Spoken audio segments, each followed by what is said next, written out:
Reporters Roundtable provides viewers with in-depth examination of issues reported on leading media outlets across the world. A lively panel of journalists with comprehensive knowledge in all fields of endeavor, be it politics, health, business, sports, entertainment, information, communication technology, gender, law, international affairs and diplomacy, and a host of others will objectively dissect the matter of contention. On Reporters Roundtable, fairness, objectivity, factuality, and non-partisanship is our hallmark. It's the Double RT Show with Rebecca Ewa. This and every other Thursday from 10 to 12 GMT. Make a date with us. The Reporters Roundtable, all angles, all sides.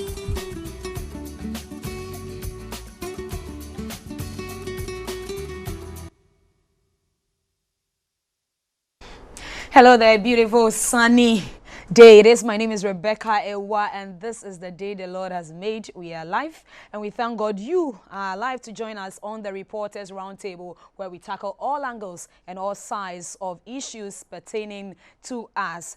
It is an important document by which the electorate can make a sound political decision as to who has the right policies and programs to address the numerous challenges the country is bedeviled with. This all-important document tells it all. Yes, you're thinking, but don't worry. Your guess is as good as mine. Manifestos of Political Parties is what I am talking about. With barely 90 days to the general election, the two major parties and some of the alternate parties have still not released or launched their manifestos. A document that informs the electorate, helps them scrutinize to know which has the best policies and programs going into the election. This has not been the case in previous elections. Parties in early campaign season mount platforms to explain their policy objectives. It is, however, not surprising that the two leading parties, that's the NDC and the NPP, have started the blame game, holding their policies close to their chest so that, as they describe it, no party steals their ideas. But the question is it wrong for the two parties to share in the same policy direction, yet uses different approaches? By holding on to their policies, how then do voters, especially the elite, also know what to do? According to the SONETCO Institute, a socialist ideological think tank which deploys its mandate through provision of requisite education and dissemination of accurate information towards ensuring national development, the delay in the release of manifestos by particularly the two frontrunners in the December 7 general elections, NDC and NPP, is indeed a cause for worry, as it serves as an unfortunate precedence being set to foist long democratic credentials Ghana has earned over the years. From this statement, we find out is the long and loud silence from the NDC and NPP on this key electoral business regrettable and a big blow to our democracy. On Reporters Roundtable, we will delve deep into the implications of the delay, if that can have a toll on the electoral decision of the electorate, and swing slightly to issues of vote buying. And with me to do this, I have Richard Mensah, who is the editor for CTFM, a news editor at CTFM. We also have Frank Nyonato, who is a broadcast journalist at Metro TV. We will be joined shortly by Kofi Bento, who is the vice president at Imani. We'll be back shortly. Stay with us.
You're welcome back to the Reporters Roundtable.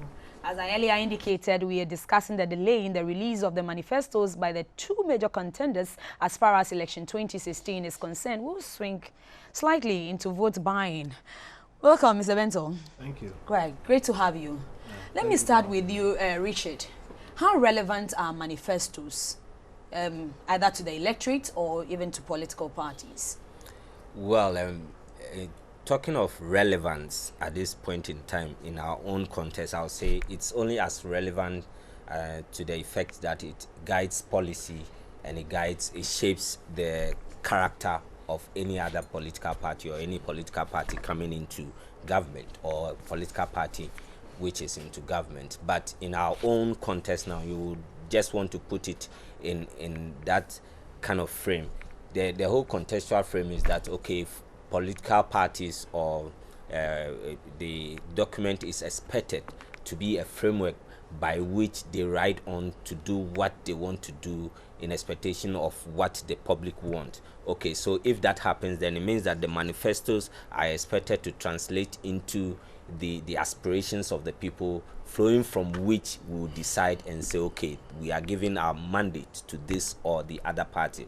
But really, if you look at our context, it looks as if the manifestos, the basis for the manifestos as it stands now in Ghana's context is that it's only for policy and it's only for the elite, the elite to just march on, guide them, go into and sometimes be able to scrutinize the activities of parties, because the large population out there really doesn't seem to care.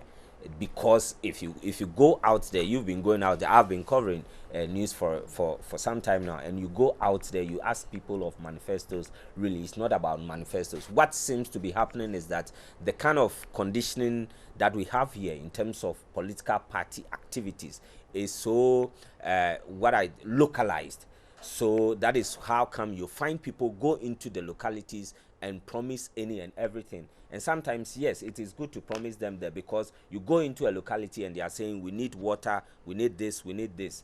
And in most cases, even in almost all cases, not even on one occasion have I even followed any political party somewhere that I've heard any chief requesting for something by pointing out to say that within your own political framework, these are the things you promise, but these are the same things that is affecting us. Why is it not so? But these questions are normally left for the media and then the civil society organizations and others to pry into. So in that state, yes, manifestos are good so that we'll be able to compare, we'll be able to evaluate, we'll be able to monitor outcomes, because without that we are unable. What we then do is that, well, it looks funny though, if you without a manifesto, then a government comes into power with a blank check, be doing any and everything. And basically, because that has been our persistent problem, you find governments coming into power and they are doing what I call shoot and kill. They just look at the problem,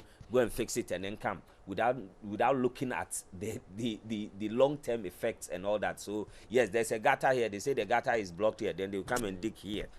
Not looking at the whole line, the chain value of that kind of gutter and what it brings to the table. No, they don't do that, because it's a blank check. If you ask him, what did I tell you? What did I tell you? What are you going to do? And look at some of the I'm even stretching my arguments too far, but look at some of the manifestos. You look at it and the statements are sometimes too generalized. Like how would you tackle energy? You say I'll improve energy using English. Then you leave it. Frank, Yes. what's your take? Are manifestos that relevant, especially to the electorate? It depends on what you call electorate, and I'll put it in two contexts. Those who really follow issues like the media, think tanks, researchers, for instance, issues to do with manifestos are very, very important. But I'll situate this in two contexts. Again, the issue is that you must look at it from the point that at any given point, the two major political parties, the NDC and the NPP, they all have 4 million votes flat is there for them. Whether they campaign or they do not campaign, they have core supporters who would not necessarily be, bothered about issues of manifesto and what programs they're in. So let us look at the two communities. When you say manifesto, as we are talking now, the two major political parties, we are how many months or how many weeks away from the December 7th elections? And the media, journalists, other think tanks, researchers are asking, development and researchers are asking, what are your programs? And look at the banter. It's been back and forth. You want to steal my idea. You would implement my idea. The question sometimes that comes into mind is, what society are the two major political parties dealing with? What electorate are they dealing with? At the end of the day, you are dealing with the Ghanaians. Ghanaians, we all know our problems. If it is energy, we know it is energy. If it is water, we know. There's no way a Nigerian problem will become, a Nigerian social challenge will become a Ghanaian social challenge. So it means that the two political parties, whatever programs they are hiding or still holding on to their chest, it would still revolve whatever programs or whatever answers they have to ameliorate the challenges and the problems we are facing, whether in social services or whatever it is. What are these programs? Manifestos are very relevant, but the question is, how many of us would even take the time and say, I'm holding, even the NDC, which is in government today, how many of us have taken it upon ourselves to say, you told us in 2012 that you were going to do this. Have you been able to do it? These are the timelines you gave. For me, these are the issues. But if you are unable to provide this, and it goes on and on, back and forth, what we must understand is that not all of us really, do I even care about manifestos? Yes, you should. I do. As a journalist, I do. But the question is, how many times, like Mensa just said, how many times have we even said? It's once in a while, like Mr. Bentill's organization about a week or two ago came out with some report and said that these are not manifestos. And everybody was attacking These are not even the manifestos. These are the promises they are given. Meaning that these promises, some way, somehow, some of them will find themselves in the manifestos if they are released. And what did he come out to say? Majority of the things they are saying are just not doable. You understand what I'm saying? What are these programs? What are the timelines? Even budget for these ones. How much are we generating in this country? To the extent that if I come to tell you, like in the NPP or in the NDC, President Mahama is promising, it's all promises. That's fine. Nanado is also promising. And sometimes you listen to some of them and you are like, are these things going to find their way into the manifestos? If they do, they should be able to provide us with better explanations as to timelines, how they intend to achieve these things, and then budgets, because these programs they are putting into the manifestos, whether we like it or not, will ride on the back of money. Great. Riding on the back of money. Let me bring in Mr. Bento. What is your position on this? Right. Manifestos are important, but they are not as important as they must be in Ghana. Right. So we would like to disaggregate, explain things differently. The manifesto represents the series of intentions of the political party. It is based on that people elect them into office, and they are extremely important, crucially important. But in Ghana, it is not that important because you can't connect the manifesto to electoral outcomes. You cannot tell exactly whether the person was elected because of their manifesto or not. That being said, the manifesto still has an effect on the use of national resources. Okay, so if somebody or if a politician promises something and somehow they get into office, whether they were voted into office because of that or not because of that, they are bound by what they say. Because if they don't do it, the next time around, their opponent will use it against them. Okay, we have a divide in this country. There is the elite who understand issues and policies and other things, and then the masses who don't. And when it comes to voting, we have one man, one vote. So the things that affect the masses in terms of how they vote sometimes are different from the things that, the elite consider. Those of us who analyze policies and that kind of thing. So if you take the two statements I've made, that manifestos are important, but they are not as important as they must be in Ghana, then you see the problem we are in. An example is Commander Sugar Factory. Right now, we hear government say they need an investor to put money in Commander Sugar Factory. Otherwise, it's not going to work. Okay. Now, why did they do that? Why did they spend $35 million of our tax money, a poor country, to do that? Because the president had promised it. Okay. Now, once they had promised it, even though Imani did an analysis at the time and said the plan as it was at the time was not going to work because the whole facility will be undercapitalized, which was refuted. Today, as we speak, that's exactly the problem that Commander is facing, and that's the reason why that factory is not working. So you see a situation where they make a promise which is not thought through. Even when they are advised against it, they still feel they must do it because it affects the masses one way. And those of us who analyze it, well, we see other things. But once that has gone out, if they make power or if they get into office, then they have to fulfill the promise whether it makes sense or not. And all of us have to pay for it. Okay.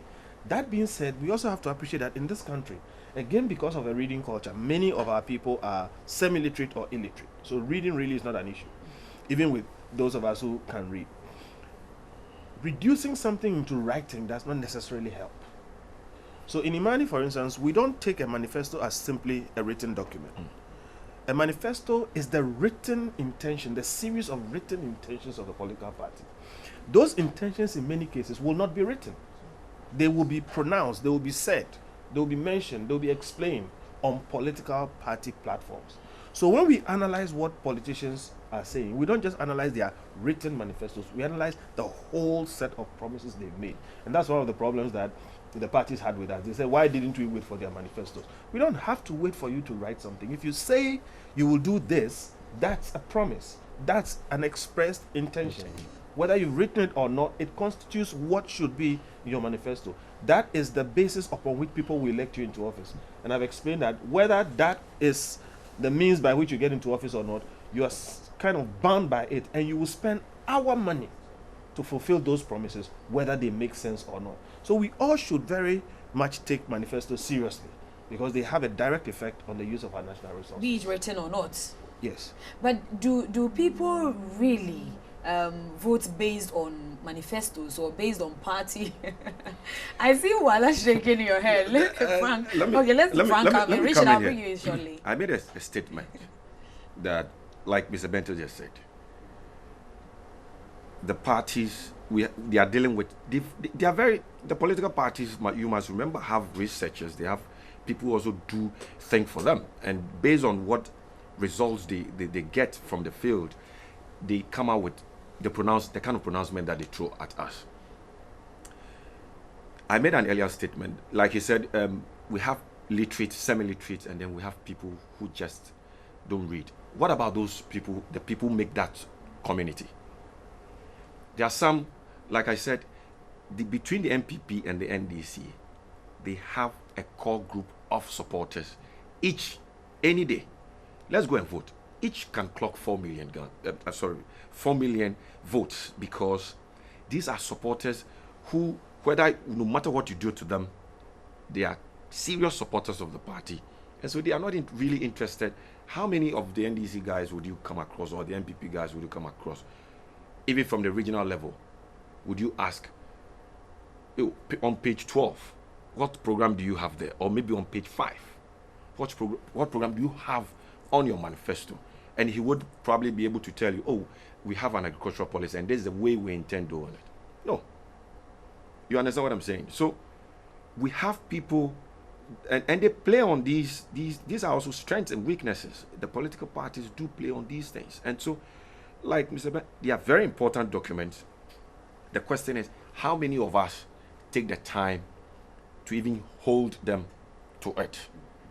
They should not say because they've not come out with their manifestos, we shouldn't hold them. We will hold you. I have a problem with whenever we have not even attacked the manifesto yet. We are only even examining the feasibility of some of the promises that they are making.